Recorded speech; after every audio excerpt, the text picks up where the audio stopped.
بسم اللہ الرحمن الرحیم۔ مطالب الفرقان، سورہ القیامہ نمبر 75۔ قرآن مجید کی تفسیر خود قرآن مجید سے، از علامہ غلام احمد پرویز صاحب، اخذ و تلخیص محمد اکبر دکشت بھارتواج، نظر ثانی ڈاکٹر انعام الحق۔ سورہ القیامہ نمبر 75 مکی۔ بسم اللہ الرحمن الرحیم۔ اے اللہ، میری تمام تر کوششوں کا مقصد ربوبیت عامہ کے لیے تیری صفات کو بانداز رحمانیت و رحیمیت معاشرے کے اندر ظہور میں لانا ہے۔ آیت نمبر 1۔ لا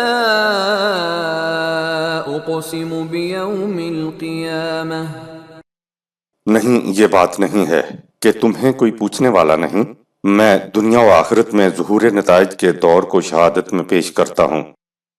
القیامت کا مفہوم، القیامت کا مادہ کاف الف میم ہے، اسی سے لفظ قیام اور قیامت ہیں۔ قیام کے بعد گول تے لگانے سے لفظ قیام سے قیامت بنتا ہے۔ عربی کے جس لفظ کے آخر میں گول تے لگ جائے تو اس کے معنی ہو جاتے ہیں کہ وہ کام یا واقعہ شدت کے ساتھ یکبارگی اچانک فوراً ہو کر ابھر کر سامنے آ کھڑا ہوا ہے۔ اس یکبارگی ابھرنے والے واقعہ کو قیامت کہا جاتا ہے۔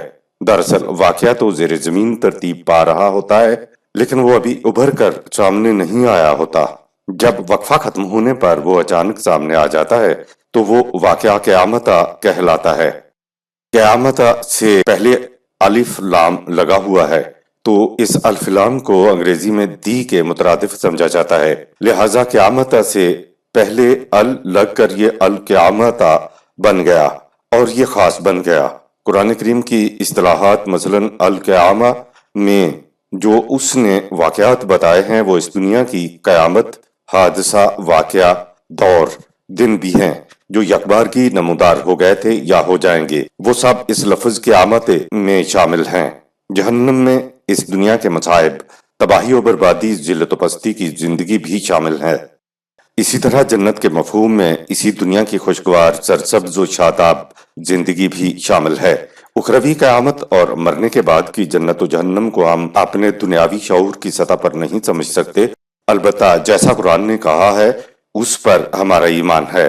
لیکن یہاں جو حق و باطل کا ایک مقابلہ ہو رہا ہوتا ہے، مہلت کے وقفے کے بعد ایک ایسا مقام بھی آ جاتا ہے جب وہ واقعہ یکبارگی نمودار ہو جاتا ہے۔ یکبارگی نمودار ہونے والے واقعہ کو قیامت کہتے ہیں۔ القیامہ سے وہ انقلاب بھی مراد ہے جو نبی اکرم صلی اللہ علیہ وسلم اور والذین معہ کے ہاتھوں کفار کے لیے برپا ہوا تھا، یا انسانی رفاقت سے آئندہ بھی رونما ہوتے رہیں گے۔ یہ دیکھنا کہ القیامت سے مراد مرنے کے بعد کی قیامت ہے یا اس دنیا کی قیامت ہے، اس کو تدبر فی القرآن کہا جاتا ہے کہ فلاں مقام پر قرآن کی اصطلاح سے کیا مفہوم لیا جانا چاہیے۔ اگر کسی نے اس دنیا کا انقلاب سمجھا اور دوسرے نے مرنے کے بعد کا انقلاب سمجھا تو اس سے انسان کے ایمان اور عقیدے پر کوئی اثر نہیں پڑتا۔ یہ کوئی تنازع کی بات نہیں ہے، بشرطے کہ یہ قرآن کی بنیادی تعلیم کے خلاف نہ ہو۔ ایسے اختلاف پر کفر کے فتوے نہیں لگنے چاہیے۔ کسی دور کا، کسی فرد کا تدبر آنے والے دور یا دوسرے فرد کے لیے سند نہیں ہو سکتا، اور نہ ہی کسی کے تدبر کو غیر متبدل سمجھنا چاہیے، کیونکہ غیر متبدل تو صرف کلمات اللہ ہیں۔ اگر میرا تدبر آپ کے تدبر سے مختلف ہے، بشرطے کہ قرآن کی تعلیم کے خلاف نہیں ہے، تو اس میں ناراضگی اور غصے کی کوئی بات نہیں ہے۔ قیامت اس دنیا کی بھی ہو سکتی ہے اور مرنے کے بعد کی بھی۔ آپ کا تدبر جس طرف رجحان رکھتا ہے وہی معنی آپ اختیار کر سکتے ہیں۔ آیت نمبر 2۔ ولا اقسم بالنفس اللوامہ، اور میں انسان کی ندامت کو شہادت میں پیش کرتا ہوں کہ خدا کا قانون مکافات دنیا و آخرت میں ظہور نتائج کے لیے ایک حقیقت ثابتہ ہے۔ سورہ 12 آیت نمبر 53۔ قرآن نے انسانی ذات کو نفس کہا ہے جو اختیار و ارادہ اور شعور کا حامل ہے۔ طبعی طور پر انسان اور حیوان کی زندگی یکساں ہے، یعنی کھانا پینا، سونا، اولاد پیدا کرنا اور پھر ایک وقت کے بعد مر جانا۔ لیکن انسان کو خدا نے ذات عطا کی ہے جس میں چند ایک کو چھوڑ کر خدا کی خوابیدہ صفات یعنی خدا کی توانائی کا شمع بھر موجود ہے۔ ان صفات کو قوانین خداوندی کے مطابق زندگی بسر کر کے نشو و نما کرنا انسان کا اولین فریضہ ہے۔ ذات کا مظہر اس کا اختیار و ارادہ ہے جس کی روح سے یہ بہت سے امکانات میں سے کسی ایک کا انتخاب کرنے کی صلاحیت رکھتا ہے۔ قرآن نے انسانی ذات کو نفس سے تعبیر کیا ہے۔ یہ نہ کوئی طبعی چیز ہے، نہ اس کائنات کی شے ہے، اور نہ ہی طبعی قوانین اس پر لاگو ہوتے ہیں۔ نفس فیصلہ کرتا ہے، ارادہ کرتا ہے، انسان کے طبعی جسم کو عمل کے لیے آمادہ کرتا ہے، اس لیے نفس اپنے فیصلے کا خود ذمہ دار ہوتا ہے۔ نفس کا ترجمہ نہیں ہو سکتا، بہرحال ہم اسے میں کہتے ہیں، اقبال اسے خود ہی کہتا ہے، انگریزی میں اسے پرسنالٹی کہتے ہیں۔ جب ہم کہتے ہیں کہ یہ کام میں نے کیا تو میں سے مراد نہ تو ہمارا جسم ہوتا ہے اور نہ جسم کا کوئی عضو۔ اگر چوری آپ کے ہاتھ نے کی ہے تو آپ یہ نہیں کہیں گے کہ چوری میں نے نہیں کی، میرے ہاتھ نے کی ہے۔ یہ میں جسم تو نہیں ہے لیکن یہ جسم سے جدا بھی نہیں ہے۔ زندہ شخص کو ہم کہتے ہیں کہ یہ فلاں شخص بیٹھا ہوا ہے۔ جب وہی شخص مر جاتا ہے تو ہم کہتے ہیں کہ یہ فلاں شخص کی لاش پڑی ہوئی ہے۔ جب جسم سے میں نکل جاتی ہے تو صرف طبعی جسم باقی رہ جاتا ہے۔ قرآن جسم کی بجائے میں یعنی ذات ہی کو اعمال کا ذمہ دار ٹھہراتا ہے، کیونکہ یہ جسم کے مرنے سے مرتی نہیں ہے بلکہ وہاں چلی جاتی ہے جہاں اس کے لیے خدا نے جگہ مقرر کر رکھی ہے۔ اس کو اخروی زندگی کہتے ہیں۔ اس مقرر کردہ جگہ میں نشو و نما یافتہ ذاتیں اگلی مگر بہتر منازل کی طرف ارتقاء کا سفر طے کرتی ہیں، اور غیر نشو و نما یافتہ ذاتوں میں آگے بڑھنے کی صلاحیتیں نہ ہونے کی وجہ سے زندگی کا مزید سفر رک جاتا ہے، اس لیے وہ ان کا جہیم ہوتا ہے۔ پروفیسر ارون شروڈنگر کے مطابق اگر آپ میں کا تجزیہ کریں تو آپ دیکھیں گے کہ یہ انسانی تجارب اور حافظہ سے کچھ زیادہ کا نام ہے۔ میں وہ پردہ ہے جس پر انسانی حافظہ اور تجربہ کے نقوش جمع ہوتے ہیں۔ اگر آپ اپنی داخلی دنیا کا غور سے مطالعہ کریں تو آپ پر یہ حقیقت منکشف ہو جائے گی کہ جسے آپ میں کہتے ہیں وہ اس بنیاد کا نام ہے جس پر تجربے اور حافظے کی عمارت اٹھتی ہے۔ اگر کوئی ماہر عمل تنویم ہائپوٹیسٹ ایسا بھی کر دے کہ تمہاری تمام سابقہ یادداشت یکسر ذہن سے محو ہو جائیں تو بھی تم دیکھو گے کہ اس سے تمہاری میں کی موت واقع نہیں ہو جائے گی۔ لہٰذا انسانی ذات کی ہستی کبھی ضائع نہیں ہوتی۔ انسان کے اندر نفس تو ایک ہی ہے لیکن اس کی 3 کیفیات ہیں، امارہ، لوامہ اور مطمئنہ۔ ہمارے ہاں عام طور پہ 3 نفس گنے جاتے ہیں، یعنی نمبر 1 نفس امارہ، نمبر 2 نفس لوامہ اور نمبر 3 نفس مطمئنہ۔ قرآن میں ان تینوں کا ذکر ہے لیکن قرآن کی اصطلاح اور ہمارے ہاں کی اصطلاح میں تھوڑا سا فرق ہے۔ ہمارے ہاں ایسا سمجھا جاتا ہے جیسے کہ یہ الگ الگ 3 نفس ہیں، یعنی نفس امارہ انسان کو برائی پر آمادہ کرتا ہے، نفس لوامہ انسان کو برائی پر ٹوکتا ہے، ملامت کرتا ہے، اور نفس مطمئنہ وہ ہے جو اطمینان سے مطمئن حالت میں بیٹھا رہتا ہے۔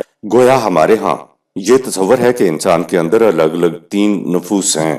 یہ بات نہیں ہے۔ قرآن کی روح سے یہ تینوں ایک ہی نفس انسانی کی الگ الگ خصوصیات ہیں، گوشے یا افعال ہیں جو یہ سب کچھ کرتا ہے۔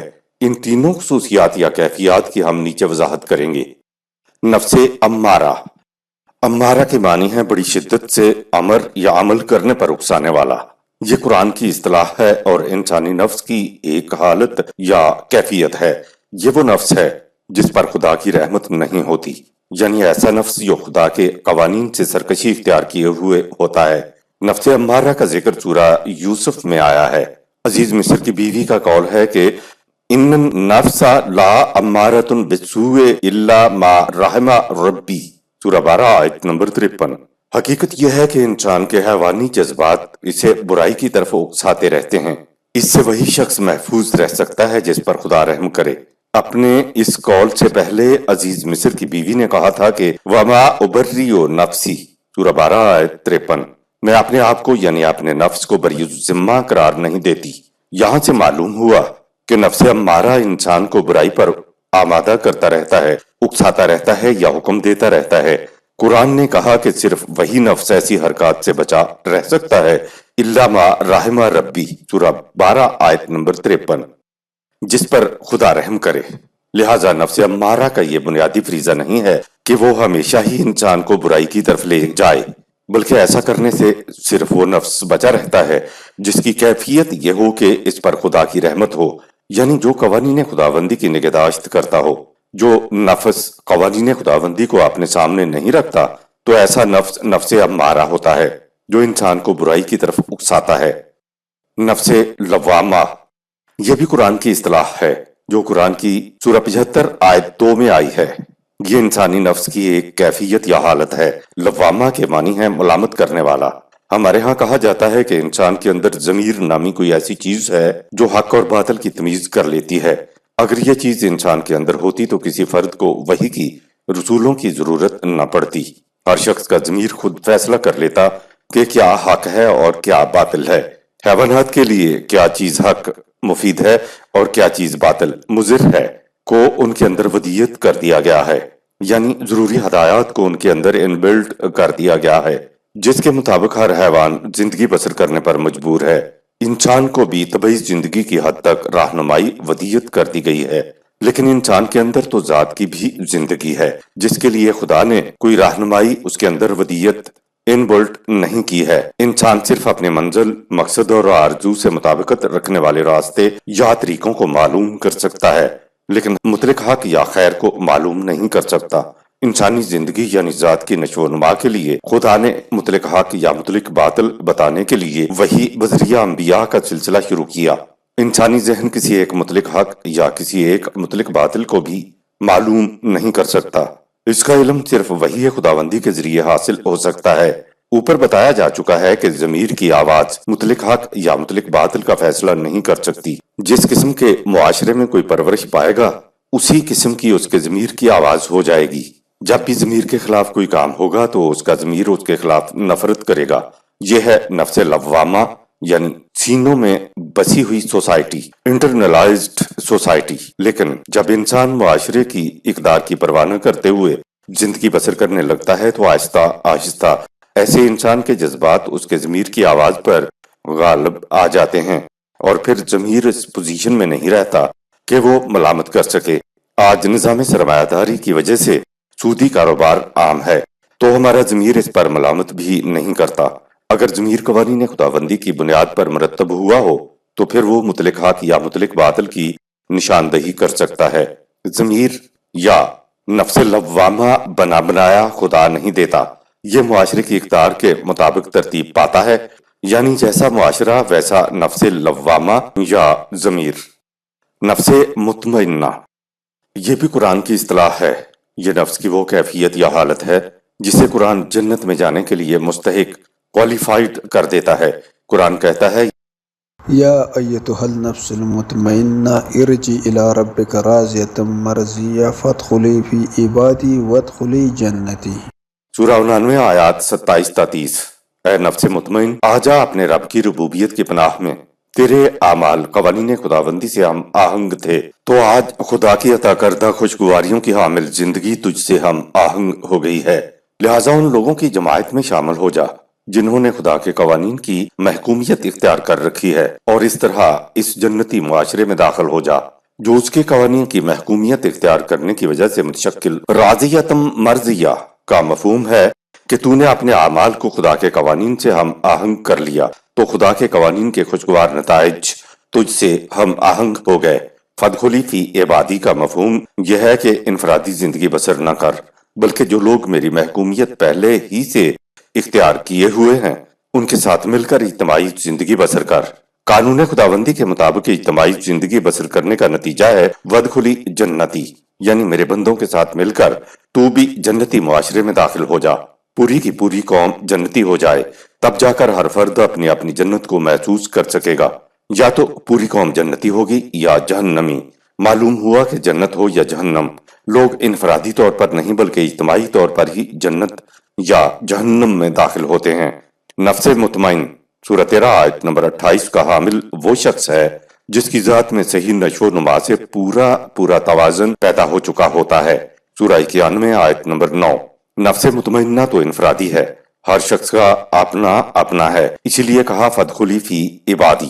خدا نفس مطمئنہ کو بھی انفرادی زندگی بسر کرنے نہیں دیتا، وہ اسے جماعت مومنین میں شامل ہونے کے لیے کہتا ہے۔ یہ ہے جنت میں جانے کا طریقہ اور یہی ہے نفس مطمئنہ۔ آیت نمبر 3۔ أَيَحْسَبُ الْإِنسَانُ أَن لَّن نَّجْمَعَ عِظَامَهُ کیا انسان یہ خیال کیے بیٹھا ہے کہ مرنے کے بعد ہم اس کی ہڈیوں کو اکٹھا کر کے دوبارہ زندہ نہ کر پائیں گے؟ سورہ 36 آیت نمبر 78، سورہ 37 آیت نمبر 16، اور اپنے اعمال کی پاداش سے بچ جائے گا۔ آیت نمبر 4۔ بَلَى قَادِرِينَ عَلَىٰ أَن نُّسَوِّيَ بَنَانَهُ ہاں، ہم ہڈیوں کو جمع کرنے پر قادر ہیں اور اس پر بھی قادر ہیں کہ ان کے تمام اعضاء کو اس طرح درست کر دیں کہ یہ چیزوں کو تصرف کے لیے گرفت میں لے سکے۔ بنان انسان کی انگلیوں کو کہتے ہیں، لیکن مجازی طور پر یہ ہر اس چیز کے لیے استعمال ہوتا ہے جس سے کسی چیز کی گرفت ہو، جس سے کسی چیز کو قابو میں لایا جائے۔ لہٰذا بنان سے مراد انسان کی وہ قوتیں ہیں جس سے وہ کسی دوسرے عمل کو اپنے قابو میں لاتا ہے۔ آیت نمبر 5۔ بل يريد الإنسان ليفجر أمامه بلکہ بات دراصل یہ ہے کہ انسان یہ چاہتا ہے کہ اخروی زندگی سے انکار کرتے ہوئے جس طرح بے لگام اس کی زندگی گزر گئی ہے باقی بھی اسی طرح گزار لے۔ دراصل انسان حیات اخروی سے اس لیے انکار نہیں کرتا کہ وہ اسے ناممکن سمجھتا ہے، بلکہ وہ اس لیے انکار کرتا ہے کہ حیات اخروی کے تصور کا لازمی نتیجہ یہ ہوتا ہے کہ انسان اپنا ایک ایک قدم احتیاط سے اٹھائے اور اپنی ذمہ داریوں کا احساس کرتے ہوئے کوئی غلط کام نہ کرے۔ لیکن انسان ذمہ داری کا بوجھ اٹھانے سے جی چراتا ہے۔ وہ چاہتا ہے کہ جس طرح اس کی سابقہ زندگی بغیر روک ٹوک کے غیر ذمہ دارانہ انداز میں گزر گئی ہے، اس کی باقی زندگی بھی اسی طرح گزر جائے۔ اپنے اعمال کے نتائج سے فرار کی خواہش لاشعوری طور پر حیات اخروی کے تصور اور امکان کی راہ میں حائل ہو جاتی ہے۔ آیت نمبر 6۔ يسأل أيان يوم القيامة یہ شرارتن پوچھتا ہے کہ قیامت کب آئے گی۔ یہ سمجھنا خود فریبی ہے کہ انسان اپنے اعمال کے نتائج سے اس لیے بچ جائے گا کہ وہ خدا کے قانون مکافات پر ایمان نہیں رکھتا۔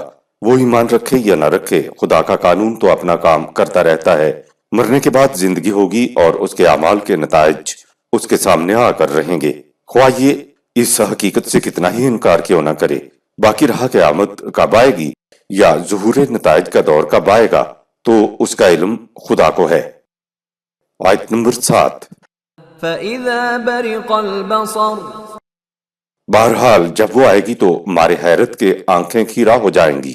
اس دنیا میں جب اعمال کے نتائج سامنے آتے ہیں تو وہ اس دنیا کی قیامت ہوتی ہے۔ یہاں کی قیامت بالعموم قوموں یا مختلف نظام حیات کے باہمی تصادم کی شکل میں سامنے آتی ہے۔ جب اس دنیا میں تصادم ہوگا تو مخالفین کی نگاہیں خیرہ ہو جائیں گی، چندھیائی سی ہو جائیں گی۔ آیت نمبر 8۔ وخسف القمر چاند تاریک ہو جائے گا، یعنی عرب جاہلیت کا اقتدار ختم ہو جائے گا۔ القمر عرب جاہلیت کے جھنڈے کا نشان قمر چاند تھا۔ کہا یہ گیا ہے کہ عرب جاہلیت کا اقتدار ختم ہو جائے گا۔ آیت نمبر 9۔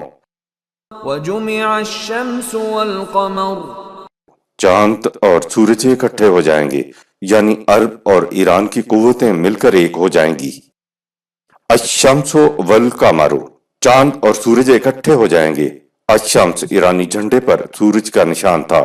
مراد یہ ہے کہ عرب اور ایران کی قوتیں یکجا ہو جائیں گی۔ یہ اسی دنیا میں اس اسلامی انقلاب کی طرف اشارہ ہے جو عرب جاہلیت اور ایران کی سیاسی زندگی میں آنے والا تھا۔ آیت نمبر 10۔ يقول الإنسان يومئذ أين المفر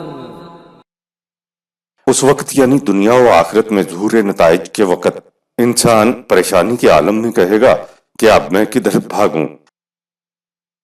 آیت نمبر 11۔ كلا لا وزر ہرگز بھاگ نہیں سکے گا کیونکہ اسے کہیں جائے پناہ نہیں مل سکے گی۔ آیت نمبر 12۔ إلى ربك يومئذ المستقر اس وقت انسان کا ٹھکانہ صرف عدالت خداوندی ہوگا۔